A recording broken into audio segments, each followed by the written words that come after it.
different things about our business model that made us successful, but I certainly don't think it's some superior ability that I have or any of the other senior people to recognize what's happening. I think that we've made a better career track for young people who enter our firms. I think we get better young people as a result of that. We have some number of people who've entered our firm as analysts who are very senior partners in the organization.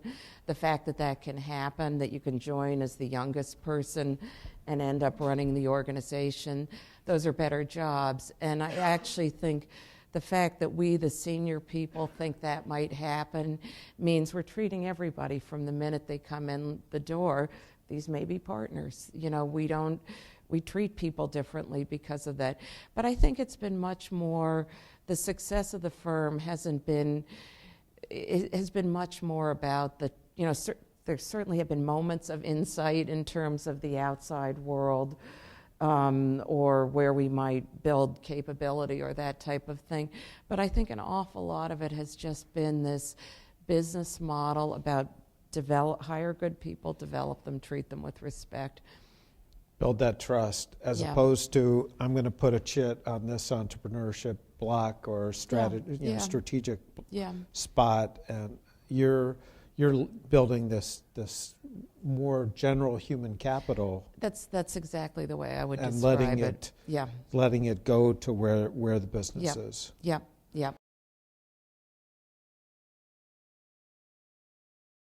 I think people picking mentors for reasons other than the fact that you deeply connect with somebody is a huge mistake. You know, the strategic mentor, that's not going to help you out. You want the mentor who is going to be invested in you, and those tend to be reciprocal relationships who you like. But the other thing I find that is enormously valuable, and I do think I did this with the founder of our firm, was I would come to him all the time and say, I think I did this wrong. I'm afraid I called when I should have emailed. I sent this out too quickly. I don't like the words. And so I think it made it very easy and safe for him to say to me, maybe you did. Maybe you should have done this differently. And I have a lot of people who I'm the mentor of now in our firm, and the ones that I love working with are the ones who do that with me. I think tee up the problem, make it easy to give them feedback, as opposed to the people where I feel like it's going to be hand-to-hand combat with them to get, through, you need to return emails. It's not fun. And I think the people who make it easy for you, they just get so much more out of you. And they make it, they just get so much more. So you would present an issue and say, here's what I did. I think I did it well or incorrectly, but I'm not sure. I'd probably start with incorrectly. Because I think you want to put the fact that it could have gone badly on the table and make it safe. So, going in and saying, I think I did it well, so what? Great. The real issue is saying to the person who could help you, if I want to make it safe for you to be candid and open with me.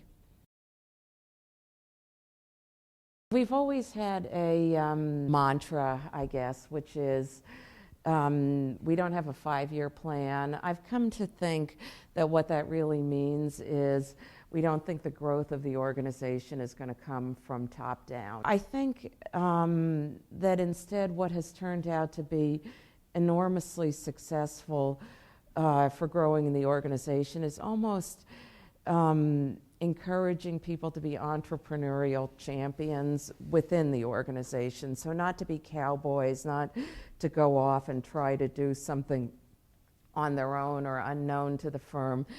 But we have a huge active healthcare practice that really runs across from healthcare strategy to litigation to health outcomes, and it's actually the genesis of our office in China.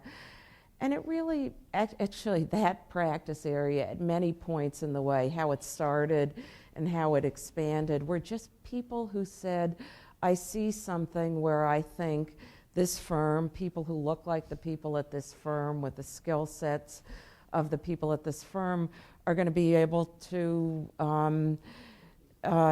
do it and succeed. And then coming to me, coming to the other senior people saying, I'm thinking of doing this, I'm thinking of hiring an epidemiologist, I'm thinking that we should open an office in Canada where there are people with different quantitative skill sets.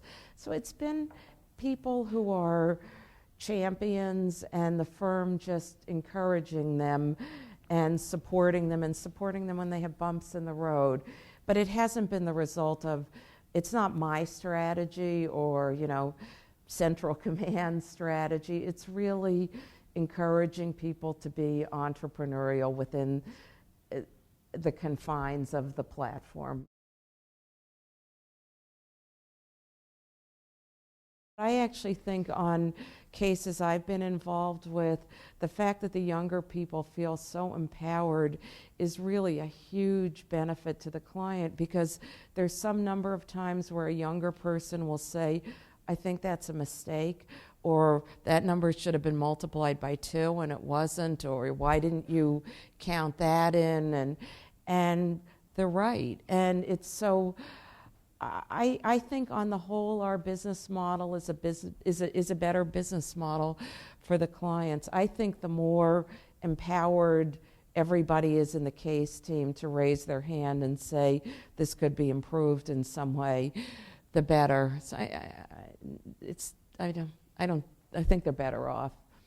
I think actually it's something the clients don't necessarily all realize, which is that the support team is so important, because they're just doing an awful lot of work in back of the expert, and that if you forget about that, which I think some of the public firms do, I think you put the expert at some risk, because you just can't know everything.